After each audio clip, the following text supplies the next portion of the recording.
প্রচণ্ড ভালোবাসার পরও আপনি যাকে পেলেন না, তার জন্য মন খারাপ করা কিংবা আফসোস করা মিথ্যক বোকামি। বরং আফসোস তো সেই মানুষটা করবে যে আপনার এই তীব্র ভালোবাসা, আদর, যত্ন উপেক্ষা করে ভালো থাকার লোভে অন্য কাউকে বেছে নিয়েছে। ভালোবাসার মানুষকে মুক্ত করে দিতে হবে, যাতে করে সে অন্তত বুঝতে পারে পৃথিবীতে আর কেউ তাকে ঠিক আপনার মতো করে ভালোবাসে কিনা, বোঝে কিনা। আর যখন সেই মানুষটা সারা পৃথিবী ঘুরেও আপনার মতো আর কাউকে খুঁজে পাবে না, তখন সে চরম আফসোস করবে। আপনাকে কষ্ট দিয়ে অন্য কারোর সাথে সেও কিন্তু সুখী হতে পারবে না। হয়তো আপনার সামনে ভালো থাকার অভিনয় করবে, কিন্তু মনে মনে সে আফসোস করবে। পৃথিবীতে সত্যিকারের ভালোবাসা এখন সত্যিই দুর্লভ।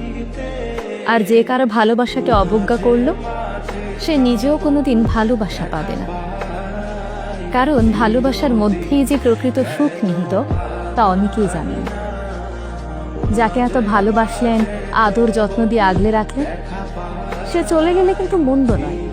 কারণ যে নিজের ভালো না বুঝে আপনাকে তীব্র আঘাত দিয়ে নিজে একটু সুখে থাকার লোভে অন্য কাউকে বেছে নিয়েছে, তার সঙ্গে ভালো থাকার আশা করা যায় না, ভালো থাকা যায়ও না।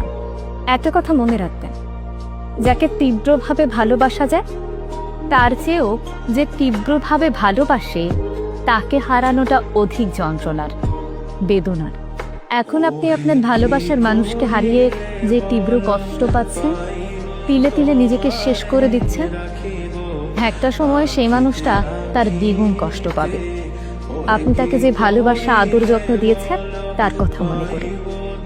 ভালোবাসার সময় কারো কাছে নিজের দেনা পাওনা রাখে না, সময় বুঝে সুদে আসলে শোধ করে দেয়। অতঃপর আপনি তার স্বার্থপরতার কথা ভেবে একটা সময় পর আপনিও নিজেকে বদলে নেবেন। কষ্টকে জয় করে ভালো থাকতে শিখে নেবেন।